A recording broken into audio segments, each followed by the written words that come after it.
More Champions League talk here on TYT Sports Locked Out. Of course, I am relegated from using the studio because it is in session by the main Young Turks show, and I'm relegated to being locked out. However, Real Madrid hosting Juventus, a certainly trendy game, you could say, between two fantastic clubs. One coming from Serie A, of course, Juventus, and La Liga's Cristiano Ronaldo's Real Madrid. Now, Gareth Bale started on the bench. Ronaldo, speaking of which, stuck up for Gareth Bale and basically told everyone, look, if you want Bale to be as good as he can be and possibly live up to the signing, that, the money was a little more than, they paid for me. But, egos aside, just let him do him. Just let him play his game. Don't put too much added pressure on him. And Gareth Bale, post-match, said that he is learning a ton from Ronaldo. May have been a stroke job. Easily could have been. I don't know who I'm talking to, by the way, when I look like this. I'm talking to you like a fucking plant. I'm talking to you guys here on TYT Sports, so let's get into our recap very quickly. The first goal came, of course, from the hosts, Real Madrid. Now, slick passing and movement, Sami Khedira, a through ball to Angel Di Maria, who possibly could have gone to Arsenal, evades Andrea Pirlo, finds Ronaldo making a run, and he flies past Buffon, putting it into the back of the net, 1-0 for the home side. My voice is cracking because I am very, very excited about this match. Now, the second goal would come from the visitors, Juventus. Now, here's basically what happened.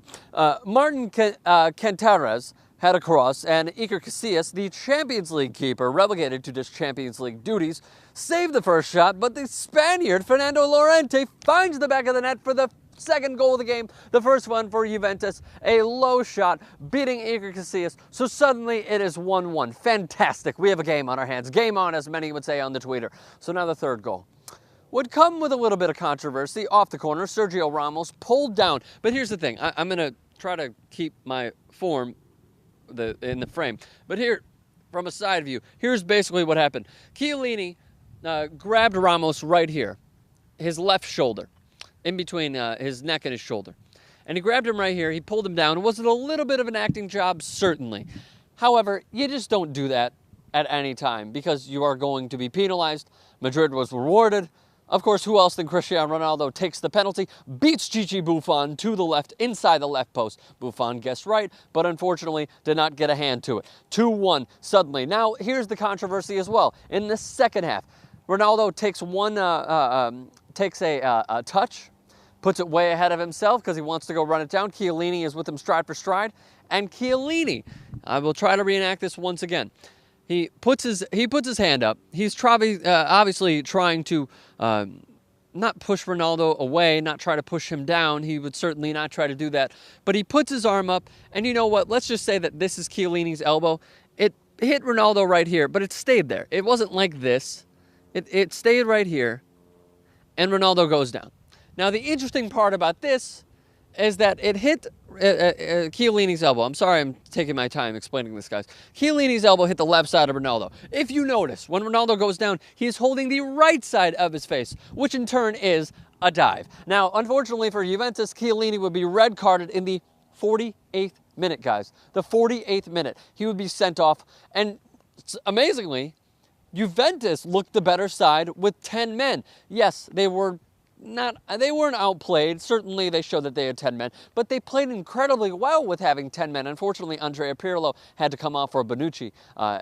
Llorente had to come off for Bonucci as well to try and put more defensive-minded players in the match. Unfortunately, that would be it for Juventus. 2-1 Real Madrid wins on this very day, and they lead the group as well. So now I'm asking you guys to chime in on the tweeter what exactly your thoughts were on this match.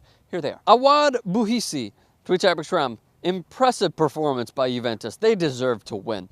Ali tweets at Bergstrom. The ref was harsh with the red card. I certainly agree. Juve will bounce back and qualify second from this group. We'll go into the table in just a moment. We'll look at that. Kennedy tweets at Bergstrom. Real Madrid finally got their stuff back together. They look sharp and ready to face Barca. Of course, Gareth Bale may play. He'll probably start out on the bench in his first Clásico this weekend. Madrid, Barcelona. Watch it. All right, we continue. Jazz Celadon tweets at Bergstrom. Good game for Real Madrid, but their defense needs work. Casillas was great and deserves way more than just Champions games. Team Casillas. All right, we see who you pick. Seth Nazar tweets Armstrong, great win for Real Madrid, but disappointing once again for Benzema. I'm going to get into that in just a moment. Real Madrid need to sell Karim Benzema and buy another striker, possibly Aguero or Suarez. Obviously, the immediate reaction is Suarez. I think we have one more. Horacio tweets Armstrong, Madrid could have had a bigger lead if Benzema wasn't so terrible. All right, so that's obviously tough, but here's the last thing. Karim Benzema, similarly to Shinji Kagawa, certainly is not in form. He is lacking confidence. And it's unfortunate to see because he was such a big signing for Real Madrid. He's such an integral part. If he goes, then the entire team goes. Obviously, they can score goals. I'm not saying that he's the most important on the side. Obviously, we know that Ronaldo is. But it's unfortunate to see Benzema booed like crazy by the Bernabeu and to see him take bad touches over and over again. So what do you think about Benzema? What do you think about this match? Leave a thought in the comments section below, and please do me a favor, subscribe to TYT Sports.